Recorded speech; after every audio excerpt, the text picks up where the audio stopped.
ओम नमो भगवते वासुदेवाय। Krishna devotion channel के सभी भक्तों का स्वागत है। प्रभु की कृपा आप सभी पर बनी रहे।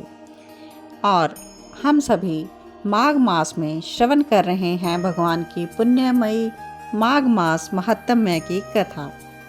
तो अपना समय हम हरि चरणों में ध्यान लगाते हुए स्टार्ट करने जा रहे हैं आज 11वां अध्याय। और इसके साथ ही भगवान की बहुत ही प्रिय छठ तिला एकादशी की भी आप सभी को शुभ मंगल कामनाएं। आप सभी एकादशी का व्रत जरूर करें।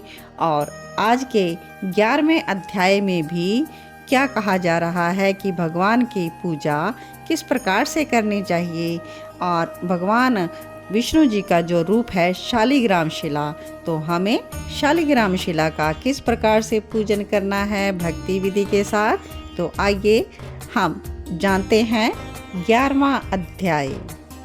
यमदूत जी विकुंडल को बता रहे हैं कि मोक्ष के इच्छुक को सदैव शालिग्राम की 12 शिला में और वज्र या कीट निर्मित चक्र में वासुदेव भगवान की पूजा करनी चाहिए। उसके पूजन से जो फल प्राप्त होता है वह हम आपको सुनाते हैं।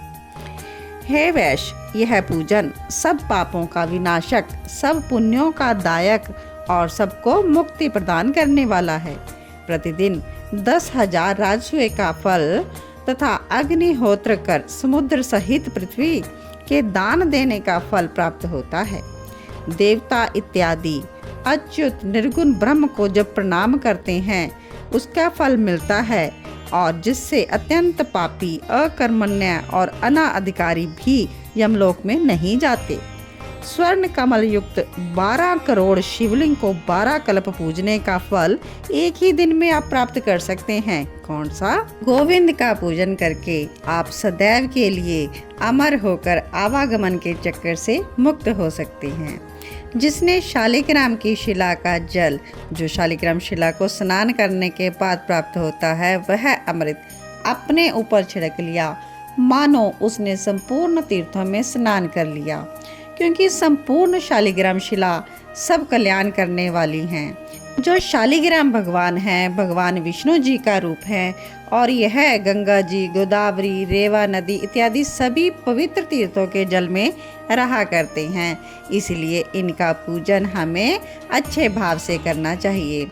कलयुग में काम, क्रोध, लोभ से व्याप्त अधम पुरुष अगर नैवेद्य, फूल, धूप, दीप और गीत बाजे स्तोत्र के साथ शालिग्राम शिला की पूजा करते हैं, वह 1000 कोटि कल्प तक के घमंड से छूटकर भगवान हरि के पास जाकर उनके ही धाम में निवास करते हैं।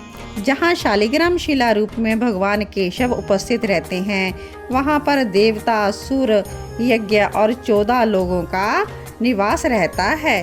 शालिग्राम शिला के सन्मुख अगर कोई श्राद्ध करता है तो उसके पितर तृप्त होकर सैकड़ों कल्प स्वर्ग में निवास करते हैं। और जो लोग नित्य शालिग्राम शिला को स्नान करके वह अमृत जल सेवन करते हैं, आचमन करते हैं, वह सहस्र कोटि तीर्थ करने के समान पुण्य लाभ प्राप्त कर जाते हैं। और क्या कहते हैं यमदूत महाराज जी कि यदि शालिग्राम शिला के कोस भर फासले पर भी कोई कीड़ा भी मर जाता है ना, तो वो भी सीधा वैकुंठ को प्राप्त होता है। शालिग्राम चक्र की खरीद बिक्री करने वाले पापी मनुष्य प्रलय काल तक नरक में जाते हैं। हे वैश्यवर, घोर वन में जितेंद्रिय होकर तप करने से जो फल मनुष्य पाता है, वही गरुड़ ध्वज वासुदेव भगवान को स्मरण करने से और उनकी शरण में जाने से पाता है।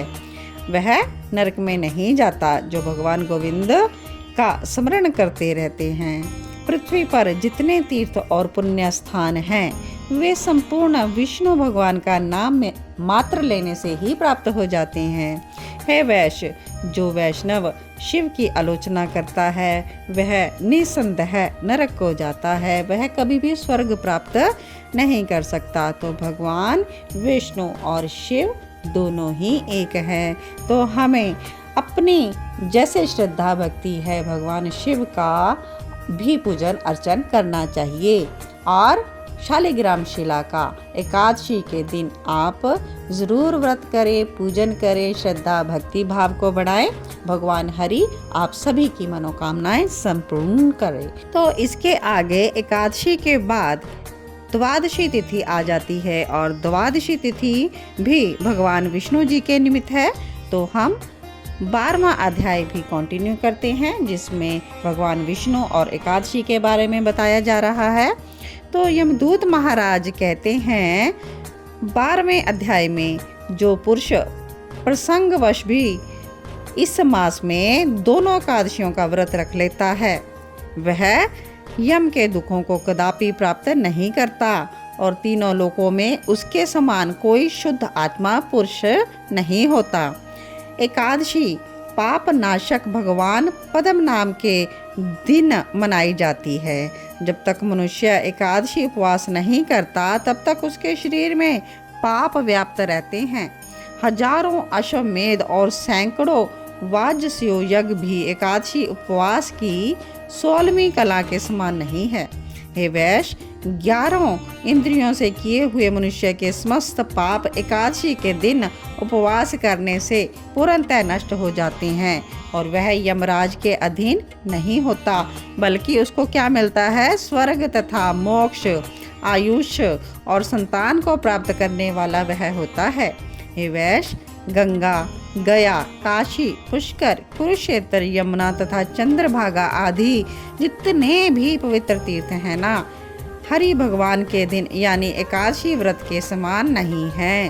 तो एकादशी के दिन उपवास रखकर रात्रि में जागने से अपने माता पिता पत्नी के कुलों के 10 पुरखों तक का उद्धार हो जाता है और वे संसार से निर्मुक्त होकर विष्णु भगवान के लोक को जाते हैं। हे वैश्य, बाल, युवा, वृद्ध सभी पापी एकादशी के दिन उपवास करने से नरक में नहीं जाते। 3 एकादशी उपवास करके और तीर्थ में स्नान करके और उसके बाद दान पुण्य करने वाले मनुष्य सीधे स्वर्ग को प्राप्त होते हैं। और जो ऐसा नहीं करते कि एकादशी का व्रत भी नहीं करते, वह तो सदा दुखी ही रहते हैं। तो हम सबको एकादशी के दिन उपवास रखकर द्वादशी के दिन तक, यानी कि एकादशी का दिन और रात्रि और द्वादशी के दिन भी भगवान विष्णु का पूजन जरूर करना है। और आगे क्या कहते हैं यमदूत महाराज कि मन, कर्म, वचन से किसी प्राणी से द्रोह नहीं करना है इस दिन, किसी से द्वेष, ईर्ष्या नहीं करनी, इंद्रियों को वश में रखना है और हरि भगवान की सेवा करनी है, दान देना है। द्वादशी के दिन भगवान हरि को आपको खिचड़ी का भोग, देसी घी, तिल डालकर ज़रूर देना है। तो इस प्रकार से हमने माघ मास महत्म्य अध्याय 11 और 12 की कथा श्रवण की, जो कि बहुत ही इम्पोर्टेंट है आप सभी के लिए। तो माघ मास महत्म्य की कथा के साथ साथ आप एकादशी द्वादशी तिथि को भगवान श्री हरि का पूजन अच्छे से करें, श्रद्धा से करें। पीले पुष्प, उत्तम नैवेद्य, भोग इत्यादि भगवान को प्रसन्न करने का प्रयास करें। भगवान के लिए विष्णु सहस्त्र नाम का जप करें। तो आज की कथा यहीं पर विश्राम लेती है। तो आप एकादशी और द्वादशी का व्रत करते हुए भगवान का पूजन करें। तो इसके आगे की कथा यानी कि अध्याय 13वां हम नेक्स्ट वीडियो में आप सभी के साथ साझा करेंगे। तब तक आप सभी को जय श्री कृष्णा।